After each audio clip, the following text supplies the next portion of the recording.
Narito ang Balitang Pinoy TV. Magandang araw sa atin lahat mga kababayan. Dito na naman tayo sa another episode ng ating vlogs. Pag-uusapan natin ngayon, ito po no. Una, ang good news mga kakokak. Ito na ang hinihintay ng maraming tao.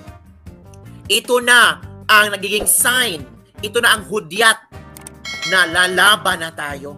Bakit? Nagsalita na si VP Sara Duterte. Yes, yo. Ang hinihintay ng maraming Pilipino kung kailan magsasalita si VP Sara Duterte tungkol sa pag-aabuso ng SAF at mga pulis kay Pastor Apollo Kibuloy at ang miyembro ni Pastor Apollo Kibuloy. Eto na ha, nagsalita na si VP Sara Duterte. May official statement na si VP Sara Duterte. Oo mga kabibig, I was waiting for the statement ni VP Sara Duterte. Akala ko i-deded mo na ni VP Sara Duterte or hindi lang siya magbibigyan ng statement, pero naglabas siya ng statement. Kagabi, naglabas si Pangulong Duterte na kanyang statement. Sinabi pa niya, this is overkill. Ngayon, si VP na ang nagsalita. Alam niyo ba kung ano ang laman ng kanyang statement? Nako, isi-share ko sa inyong lahat. Bago lang ito, fresh from the oven. Good. VP, nagsalita ka na. Kawawa ang mga Pilipino at ang mga taga Davao. Of course. Diba? Pares here, kabibig from Dina Alpa. Hello. Kokak, Elmer Navarez. Si Bongbong Marcos ba nagsalita? National Security. Nabulunan ako. Ay, pag kokak ba ang sasabihin ko, nabubulunan ako pag kokak name, oy. Meron bang statement si Risa Hontiveros sa nangyari kay Kibuloy? Meron bang statement si Risa Hontiveros tungkol sa nangyari sa mga tauhan ni Kibuloy? Wala. Deadma siya. Si Bongbong Marcos, itong mga taong ito ay bumoto sa kanya. Pilipino ito. May statement ba siya? Hinayaan lang niya.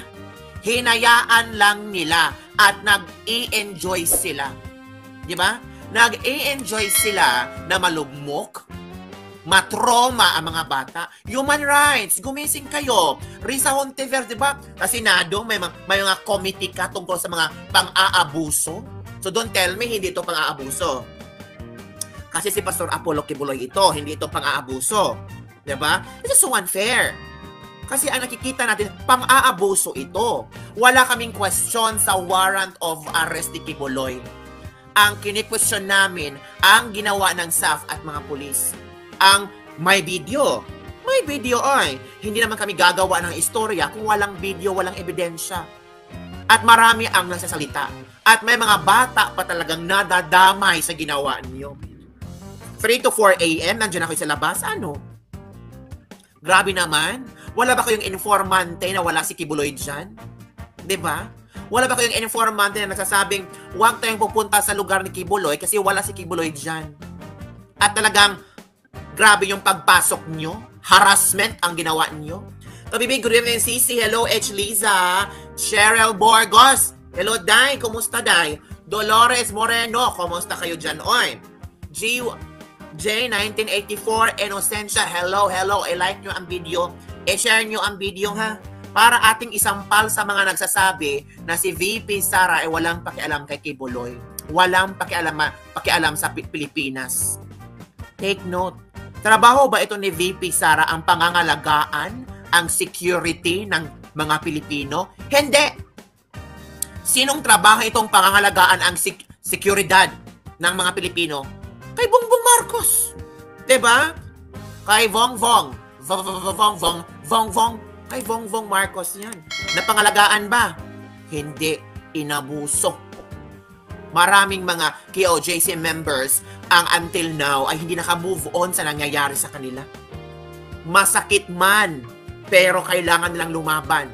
Kasi meron silang paninindigan at paniniwala. Bakit? Kailangan ba nating yurakan ang kailang pagkatao? Kailangan ba talagang ipakita ng gobyernong ito kung gaano sila ka-powerful?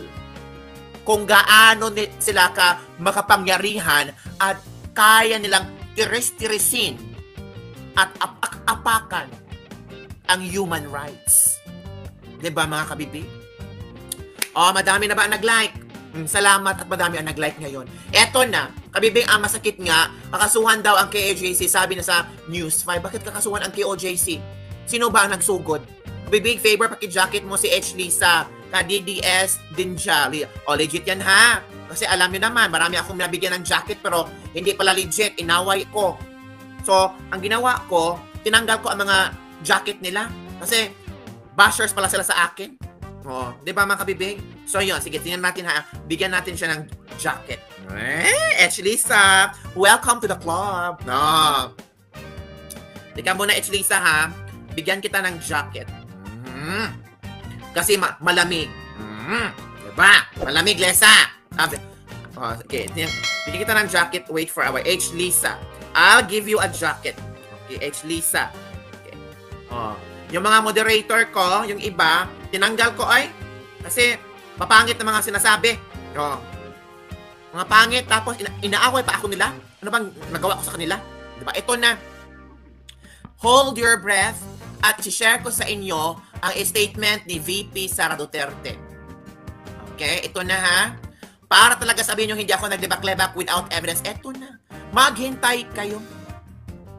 VP Sara. Ito. Oh, ito oh.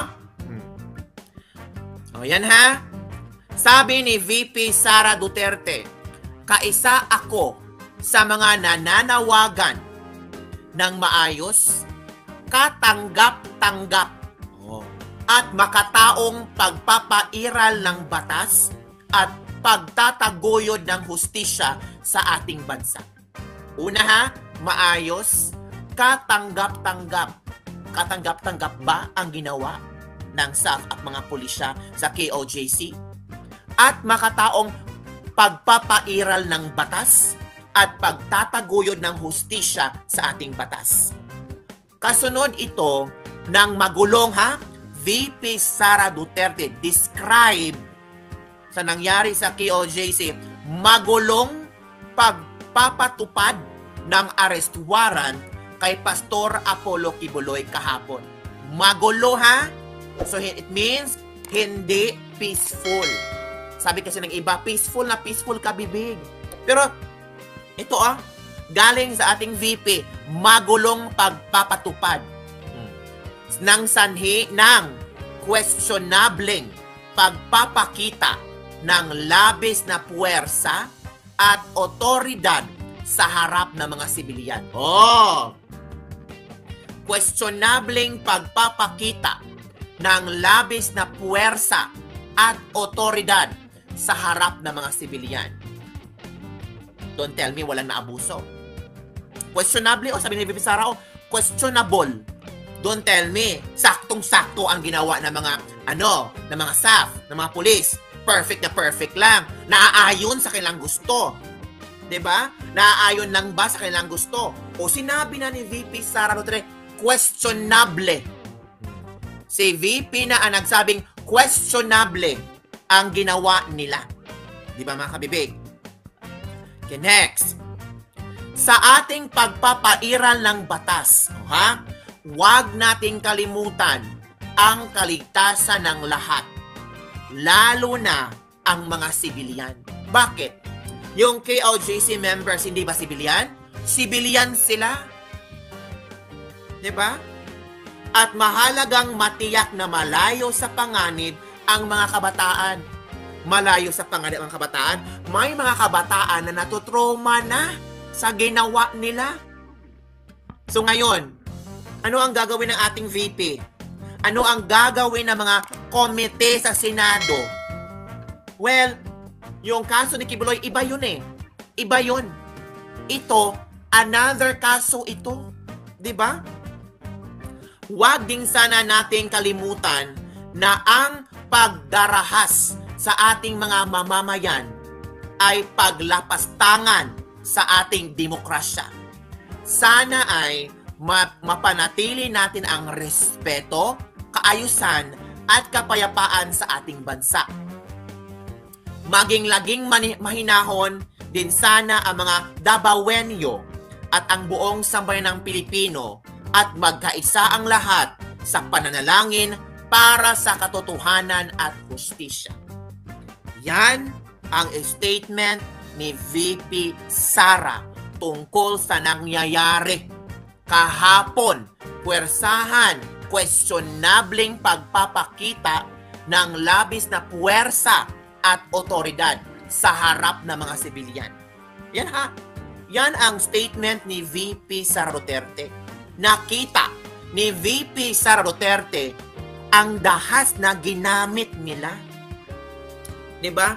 Ang dahas na ginamit nila, mga kabibig. So ano ang iyong komento tungkol dito? Tama lang ba itong statement ni VP Sara? I also wonder ha. Nagwa-wonder lang ako, kabibig. 'Di ba si Romualdez, pag may mga intriga, pag may mga politicking story, nangunguna siyang magbibigay ng statement. Ito na nga mga kabalita. Ano na ang masasabi nyo patungkol sa balitang ito? Please comment down below mga kabalita. Pag-usapan natin yan sa comment section. At kung di ka pa nakasubscribe sa ating channel, baka naman